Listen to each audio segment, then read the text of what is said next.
साथियों good morning. साथियों, हमारी रिसर्च एप्टीट्यूड की सीरीज चल रही है और इस सीरीज में हम विदाउट एनी ब्रेक 280 यानी 280 क्वेश्चन कर चुके हैं। आशा करता हूँ आपको ज़रूर बेनिफिट मिल रहा होगा इन क्वेश्चन से। आपकी प्रैक्टिस भी हो रही होगी और डेली रूटीन अपना बनाए रखें मेरे साथ। इसके बाद क्वेश्चन नंबर 281 हम आज ले रहे हैं। देखिए, निम्नलिखित में से किस प्रकार के शोध में शोध प्रतिवेदन लेखन की आत्मनिष्ठ शैली के प्रयोग की अनुमति है? 1, 2, 3, 4, 5 ये आंसर दिए हैं। आधारिक सिद्धांत मूलक शोध, परीक्षण मूलक शोध, सहभागी प्रेक्षण आधारित शोध, ऐतिहासिक शोध, व्यष्टि अध्ययन शोध। और नीचे दिए गए विकल्पों में से सही उत्तर का चयन कीजिए। अब आप देखिए, विकल्प दे रखे हैं A, B, C, D। इनमें भी आगे ऑप्शन दिए हुए हैं। ये क्वेश्चन जो है शिफ्ट 1 में 2020 के जून का जो पेपर हुआ था उसमें फर्स्ट पेपर में आया हुआ है ये।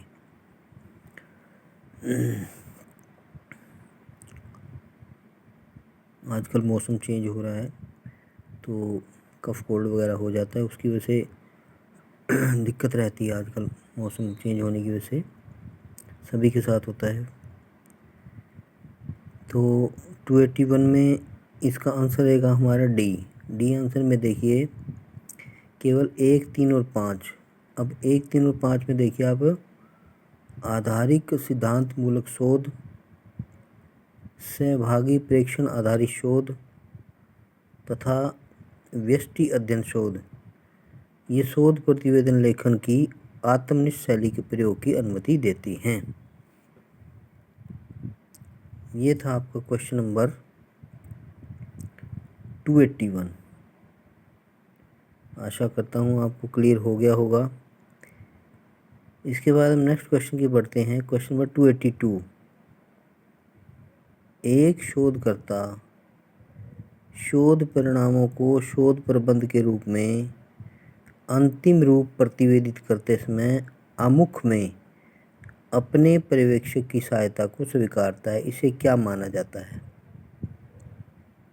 औपचारिकता मात्र, अपेक्षित औपचारिकता, अनावश्यक कार्य, नैतिकता का भाग। ये 2019 में आया हुआ है। दोबारा से क्वेश्चन को पढ़ते हैं कि एक शोधकर्ता शोध परिणामों को, यानी कि एक जो रिसर्चर है वो रिसर्च के रिजल्ट को शोध प्रबंध के रूप में, यानी जब वो थीसिस लिख देता है यानी प्रबंध करता है उसका शोध का, तो अंतिम रूप प्रतिवेदित करते हैं, यानी कि रिपोर्ट लिखते समय लास्ट में अमुख में अपने पर्यवेक्षक की सहायता को स्वीकारता है, यानी कि जो उसका सुपरवाइजर है उसकी हेल्प को यस करता है कि उससे हेल्प लेता है। तो इसे क्या माना जाता है? इसे डी माना जाएगा, नैतिकता का भाग। देखिए हम आगे डिस्कस करते हैं।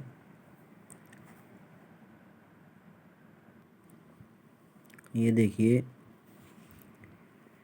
डी, एक शोधकर्ता शोध परिणामों को शोध प्रबंध के रूप में अंतिम रूप प्रतिवेदित करते समय आमुख में अपने पर्यवेक्षक की सहायता को स्वीकारता है। तो इससे माना जाएगा कि शोधकर्ता ने नैतिकता का परिचय दिया है।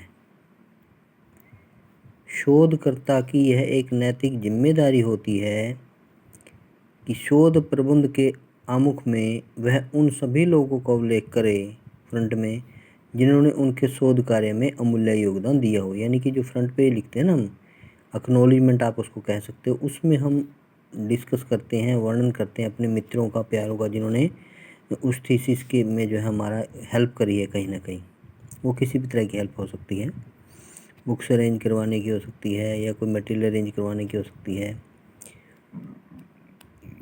शोध प्रबंध के मूल भाग में पूर्व में संयुक्त होने के कारण इसे पूर्वानुबंध कहा गया है।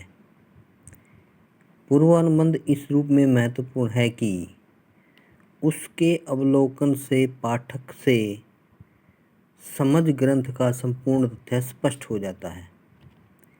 इसके 3 उपविभाग हैं: आमुख, विषय सूची, संकेत सूची। और शोध प्रबंध का संपूर्ण परिचय प्राकथन का उद्देश्य है, यानी स्टार्टिंग। प्राकथन की भूमिका अमुख, प्रस्तावना अथवा पूर्ववाक इत्यादि विभिन्न नामों से जाना जाता है। ये था आपका क्वेश्चन नंबर 282। आशा करता हूँ दोनों क्वेश्चन आपको क्लियर हो गए होंगे, और इसी के साथ हम वीडियो को यहाँ ओवर करते हैं। Thank you. बने रहिए, सब्सक्राइब करिए मनोहर ऑनलाइन एकेडमी चैनल को।